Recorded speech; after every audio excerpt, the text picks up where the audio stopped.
कानून तो क्या, अगर आइन में ऐसी तरमीम की जाए जो अवाम के बुनियादी हकूक़ के ख़िलाफ़, अवामी मफ़ाद के ख़िलाफ़ या जमहूरी प्रिंसिपल्स या उसूलों के ख़िलाफ़ हो, तो ऐसी तरमीम कायम नहीं रह सकती। मिसाल के तौर पे पार्लियामेंट तरमीम कर दे कि मुल्क में कभी इलेक्शन नहीं होंगे और मौजूदा अरकान असम्बली मरते दम तक इसके मेंबर रहेंगे, तो क्या ये तरमीम आइनी कहलाएगी? क्या सुप्रीम कोर्ट उसे उठाकर गटर में नहीं फेंक देगी? पार्लियामेंट के पास तरमीम का इख्तियार है, लेकिन वो तरमीम जो आइन के बुनियादी उसूलों के दायरे में हो, बुनियादी हकूक़ से मुतसादम या आइन की रूह के ख़िलाफ़ या जमहूरी उसूलों के रूह के ख़िलाफ़ जो भी तरमीम आएगी उसे मुस्तरद करना बरहक है और सुप्रीम कोर्ट का इख्तियार है। अस्सलाम वालेकुम मेरे पाकिस्तानियों, आप देख रहे हैं law and state with advocate Atiqur Rahman Siddiqui. आज के मेरे वीलॉग का मौजू कल सुप्रीम कोर्ट की फुल बेंच की जो तरफ से 70 सफ़े पे जो डिटेल जजमेंट आई है विद रिगार्ड टू जजमेंट जो कि शॉर्ट ऑर्डर पास किया था 12 जुलाई को with regard to reserve seats, उसी के गिर्द घूमेगा। और इसके साथ साथ हम समझने की कोशिश करेंगे कि रियासत का क़याम क्यों ज़रूरी है और उसके मकासद क्या होते हैं और आइन क्यों नाफिज होता है और आइन के बुनियादी उसूल क्या होते हैं। लेकिन इससे पहले मुझे रिक्वेस्ट होगी कि आप मेरे चैनल को सब्सक्राइब करें, लाइक करें और बेल आइकॉन को प्रेस करें ताकि मेरे वीलॉग आपको रेगुलर मिलते रहें। आइन जो रियासत है कायम की जाती है, एक मखसूस इलाके के लोग अपने मफादात के लिए रियासत कायम करते हैं और रियासत कायम करने के साथ वो अपनी विल, जिसको सॉवरेंटी या इक़्तिदार आला जो अवाम का होता है, वो डेलीगेट कर देते हैं अपने रिप्रेजेंटेटिव को जो वो चुनते हैं। और वो चुनकर जब वो जाते हैं फॉर एग्जांपल पार्लियामेंट में जाते हैं और पार्लियामेंट में जाके फिर वो अपने मफादात के लिए कवानीन साजी करते हैं।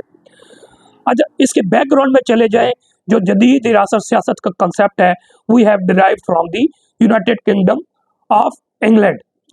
मैं समझता हूँ कि वो मदर ऑफ दी पार्लियामेंट है, जहाँ से लेजिस्लेशन ओरिजिनेट हुई, फिर दुनिया के मुख्तलिफ ममालिक में गई, यूनाइटेड स्टेट्स में गई। अगर यूनाइटेड किंगडम ऑफ इंग्लैंड के कॉन्स्टिट्यूशन को पढ़े तो आज भी वो अनरिटन कॉन्स्टिट्यूशन है।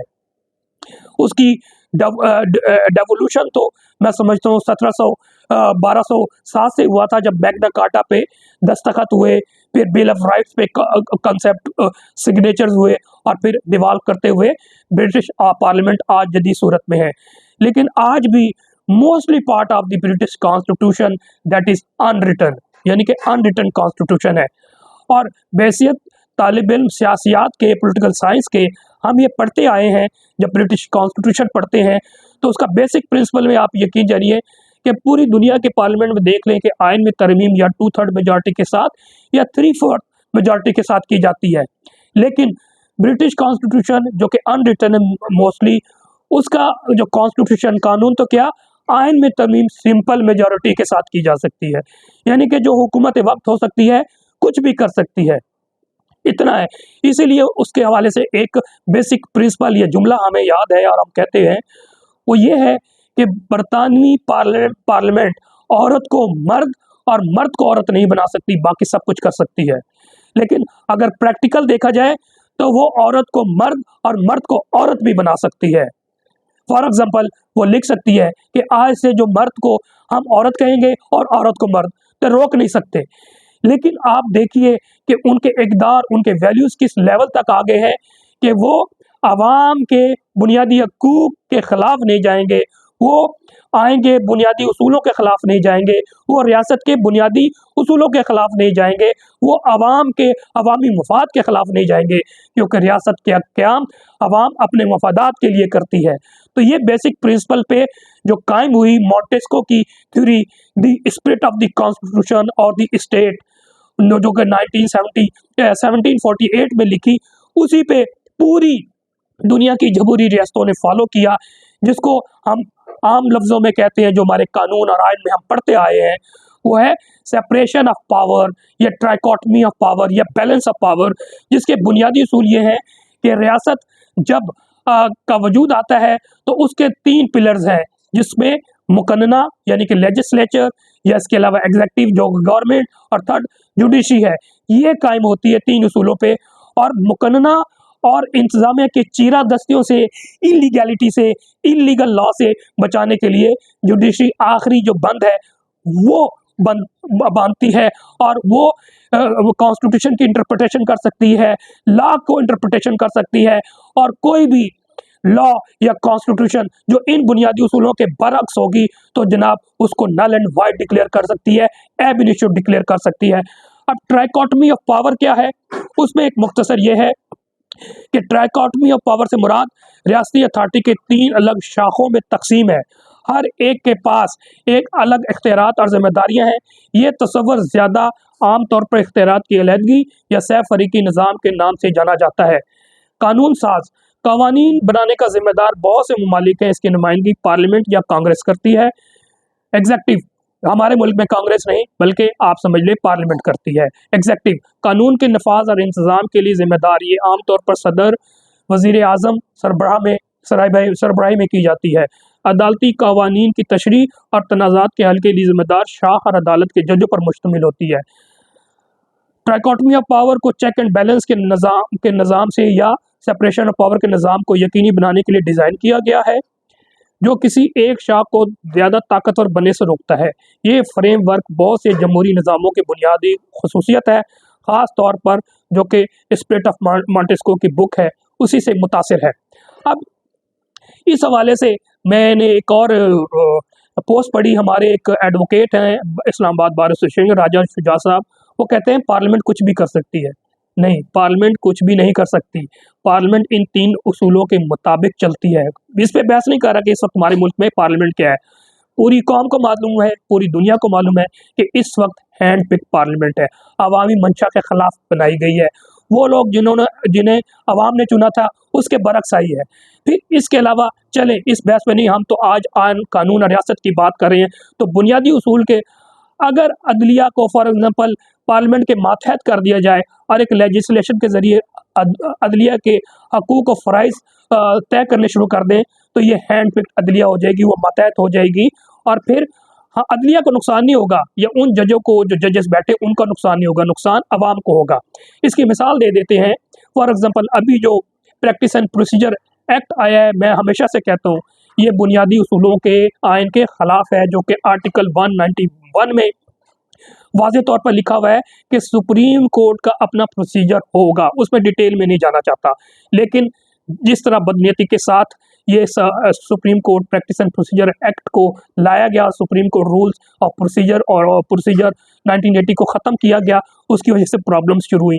अब फॉर एग्जांपल अपनी मर्ज़ी के चंद लोगों को आप मैनेज कर लें और फिर एक ऑर्डिनेंस लेके जनाब कहें कि जनाब ये केसेस फिक्स किया करेंगे और फिर यही केसेस फिक्स करके आगे चलाएंगे, तो केसेस जो फिक्स करेंगे फॉर एग्जांपल रिपोर्टेड फैसला आना है तो ऐसे जजेस पर मुश्तमिल होगा जो कंप्रोमाइज़ होगा, तो फिर क्या होगा, फिर वो अपनी मर्ज़ी से फैसले लेंगे। मुख्तसर ये है कि जनाब अदलिया को आज़ाद रहना, जिसको हम इंडिपेंडेंस ऑफ जुडिशरी कहते हैं, और इंडिपेंडेंस ऑफ जुडिशरी आइन से उनके जो पावर्स है वो डिराइव कर सकते हैं, पार्लियामेंट पे उसको कदगन नहीं लगा सकते। या पार्लियामेंट अगर एक आइन की तरमीम करके जो ट्राइकॉटमी ऑफ पावर को एनहिलेट कर दे, रेस टू द ग्राउंड कर दे, उसको नीस्त नाबूद कर दे, तो ऐसे कानून या आइनी तरमीम वो अवामी मुफाद के खिलाफ होती है और अवाम इसके खिलाफ खड़ी हो सकती है। फॉर एग्जाम्पल आप अगर आपकी प्रिंसिपल पे चले जाएं और इस पे हम ये बात करें कि अगर एक कानून बन जाता, हमारे मुल्क में लिखा हुआ है कि ये इस्लामी जमहूरिया पाकिस्तान है, एक आइनी तरमीम के ज़रिए इसको करार दिया जाता है secular state Republic of Pakistan, या खुदा न खास्ता किसी और मज़हब के साथ आइन की तरमीम के बाद आज हम फलाना रिलीजन को फॉलो करेंगे, तो क्या तरमीम तो हो गई, तो क्या ये अवामी मुफाद के ख़िलाफ़ नहीं है या बुनियादी उसूलों के ख़िलाफ़ नहीं, जिसकी वजह से हमने स्टेट ली। हमने क्या स्टेट ली? इस्लाम के लिए, जहाँ पर हम इस्लाम के बेसिक प्रिंसिपल नाफिज करेंगे, तो ये बेसिक प्रिंसिपल के ख़िलाफ़ है, तो आप काम कर रहे हैं, कौन रोकेगा? क्या मुल्क में क्यास क्रिएट किया जाएगा? नहीं, ये मामला सुप्रीम कोर्ट में जाएगा या हाई कोर्ट में अंडर आर्टिकल 199 जाएगा, जहाँ पर interpretation of the constitution law का उनका राइट है, तो वो कर सकते हैं। तो मेरे ख्याल से, और बाकी बैकग्राउंड आपको मालूम है कि इस वक्त हैंड पिक पार्लियामेंट है, पार्लियामेंट भी टाउट के तौर पे काम कर रही है, हिटमैन के, गारतगरों के, और इसी तरह जो आखिरी रिस्ट्रेन कर रहे हैं वो हमारी जुडिशरी कर रही है, वो कंट्रोल करके तो जो चाहेंगे करेंगे। जिस तरह अभी मिसाल दे चुके हैं कि जनाब एक आइनी तरमीम के ज़रिए कर देंगे कि जनाब ये पार्लियामेंट जो है ना, यहाँ जो तो मेंबरान है वो पूरी ज़िंदगी मतलब मेंबर पार्लियामेंट रहेंगे, तो फिर आपको उस पे कोई ऑब्जेक्शन की ज़रूरत नहीं है। फिर पाकिस्तान में जमहूरियत ख़त्म हो जाए, अवामी राज ख़त्म हो जाए और फिर गारतगरों की और बदमाशों की, चोरों की, लुटेरों की बादशाहत कायम हो जाए। तो ये चीज़ें बेसिक प्रिंसिपल है, ये जुडिशरी का काम है। इसके अलावा मखसूस नशिस्तों के हवाले से डिटेल जजमेंट्स के जो जिस्ट हैं वो बयान कर देता हूँ कि मखसूस नशिस्तों के हवाले से मखसूस नशिस्तों से मुतल्लिक सुप्रीम कोर्ट के तफसीली फैसले में कहा गया है कि बल्ले के निशान वाले केस में पार्टी आइनी हकूक वाज़ा कर दिए जाते तो अहम पैदा ना होते, लेकिन लोगों के आइनी हकूक का तहफ़्फ़ुज़ अदालती तरीक़ाकार से ज़्यादा अहम है। ये कहना कि पीटीआई के जानिब से कोई दरख्वास्त सुप्रीम कोर्ट के सामने मौजूद नहीं थी, दुरुस्त बात नहीं है। इसके अलावा जस्टिस मंजूर अली शाह की तहरीर करदा फैसले में कहा गया कि इलेक्शन कमीशन मुल्क में जमहूरी अमल का ज़ामिन और हुकूमत का चौथा सतून है, लेकिन कमीशन फरवरी 2024 में अपना किरदार अदा करने में नाकाम रहा है। मखसूस नशिस्तों से मुतल्लिक वज़ाती फ़ैसला में सुप्रीम कोर्ट ने इलेक्शन कमीशन को वार्निंग दी है कि जनाब आप आइन और कानून के मुताबिक फ़ैसले करें। फैसले में कहा गया है कि इलेक्शन कमीशन इंतखाबी उज़्रदारियों के हवाले से बहुत से फ़ैसले करता है, इसलिए वो एक नीम अदालती फोरम है। अगर किसी अदालत से इसका फ़ैसला मुस्तरद होता है तो वो बतौर मुतासरा फ़रीक अपील दायर नहीं कर सकता, लेकिन इस मामले में इलेक्शन कमीशन बतौर मुतासरा फ़रीक अदालत के सामने मुकदमा लड़ता रहा, जो कि नहायत ही काबिल अफसोस है। सुप्रीम कोर्ट के फैसले के मुताबिक इंतखाबी रूल 94 और इलेक्शन एक्ट 2017 से मुतसादिम रूल है। 94 के तहत मखसूस नशिस्तों के अलाटमेंट के तरीक़ाकार से मुतल्लिक है और इंतखाबी रूल इलेक्शन एक्ट के मुताबिक ही बनाए जा सकते हैं। इंतखाबी रूल्स में ऐसी चीज़ शामिल नहीं की जा सकती जो इलेक्शन एक्ट में मौजूद नहीं है। और इसकी वजाहत फर्दर की है कि रूल 94 की वजाहत में लिखा गया है कि सियासी जमात इसे तस्वर किया जाएगा जिसके पास इंतखाबी निशान हो। रूल 94 की वजाहत आइन की आर्टिकल 51 सब रूल 6 और इलेक्शन एक्ट के शिक 106 से मुतसादिम है और इंतखाबी निशान ना होने पर मखसूस नशिस्तें ना दिया जाना इलेक्शन कमीशन की तरफ से इजाफी सज़ा है। इस बारे में मैं बार बार कहता रहा हूँ कि जो आर्टिकल 51 सब आर्टिकल 6 और आर्टिकल 106 है ये डोमिनेट करेगा और ये इसमें ना सिर्फ पार्लिमानी पार्टी और पॉलिटिकल पार्टी का भी जिक्र है और वो जो 3 दिन के अंदर नोटिफिकेशन के बाद शामिल हो जाएगा तो वो भी है। तो पाकिस्तान तहरीक इंसाफ गो के आपको मालूम है क्रक्स जो को जिक्र कर चुका है कि किस तरह रोका गया, लेकिन इसके बावजूद भी इलेक्शन के बाद जो आज़ादी समझ लें तो वह शामिल हो गए थे, तो उनको उनकी ताकत या उनकी स्ट्रेंथ के मुताबिक रिजर्व सीटें देना आइन के मुताबिक बनता है। फैसले के मुताबिक पेशावर हाई कोर्ट के पाकिस्तान तहरीक इंसाफ के मखसूस नशिस्तों के हवाले से दरख्वास्त पर फैसला करने के बजाय आइन की आर्टिकल 218 और इलेक्शन एक्ट की दफ़ात 4 और 8 के तहत इस मामले को वापस इलेक्शन कमीशन के पास भेजना चाहिए था। फैसले में कहा गया है कि अवामी ख्वाहिश और जमहूरियत के शफाफ इंतखाबात ज़रूरी है। पार्लियामेंट में मुतनाज़ा तौर पर मखसूस नशिस्तों पर मुंतखब होने वाले अरकान कौमी सम और सूबाई असम्बली नोटिफिकेशन 6 मई 2024 को भी मनसूख किया जाता है। तफसीली फैसले में कहा गया कि तहरीक इंसाफ कौमी असम्बली में मखसूस नशिस्तों की हकदार है। इलेक्शन कमीशन मखसूस नशिस्तों पर तहरीक इंसाफ के उम्मीदवारों को नोटिफाई करे। अवाम का वोट जमहूरी गवर्नेंस का अज्जा है। आइन अवाम का अपना जमहूरी रास्ता बनाने का इख्तियार देता है। तफसीली फैसले में यह भी कहा गया है कि सुप्रीम कोर्ट बल्ले के निशान वाले केस में पार्टी के आइनी हकूक वाज़ा करती तो कन्फ्यूजन पैदा ना होती। इलेक्शन कमीशन ने भी अपने हुक्मनामा में पीटीआई के आइनी हकूक वाज़े नहीं किए। अदालत और इलेक्शन कमीशन को मद्देनज़र रखना चाहिए था कि इंतखाबी शेड्यूल जारी हो चुका है। वाज़े कानून बगैर किसी को सज़ा देना गलत है और गैर आइनी है। सुप्रीम कोर्ट के मखसूस नशिस्तों के फैसले के आइन की कौन कौन सी दफ़ात मुतासिर हुई, इसमें यह बताया गया कि फैसले के मुताबिक सियासी जमात के ओहदेदार इलेक्शन एक्ट की शिक 208 के तहत मुंतखब होते हैं। इसका certificate election commission of Pakistan दफ़ा 209 के तहत जमा कराया जाता है। इलेक्शन कमीशन के इंतखाबात मंजूर करने या ना करने तक नौ मुंतखब दौरान पार्टी के मामला संभालते हैं। फैसले में कहा गया है कि इंट्रा पार्टी इंतखाबात इलेक्शन कमीशन से नामंजूरी पर पुराने ओहदेदार बहाल हो जाते। 14 सितंबर का वज़ाती आर्डर जो उन्होंने दिया था 4 सफ़ों का, जिसमें बताया गया वज़ाती आर्डर इलेक्शन कमीशन दरख्वास्त पर दरखास्त पर जारी किया गया था, जिसे इस फैसले का हिस्सा समझा जाए। वजाहत अपने ही फैसले की ही करना थी, इसलिए फरीकेन को नोटिस जारी करना ज़रूरी नहीं था। चीफ जस्टिस काजी फायज़ ईसा ने 2 रोज़ कबल रजिस्ट्रार से इस आर्डर पर जवाब मांगा था।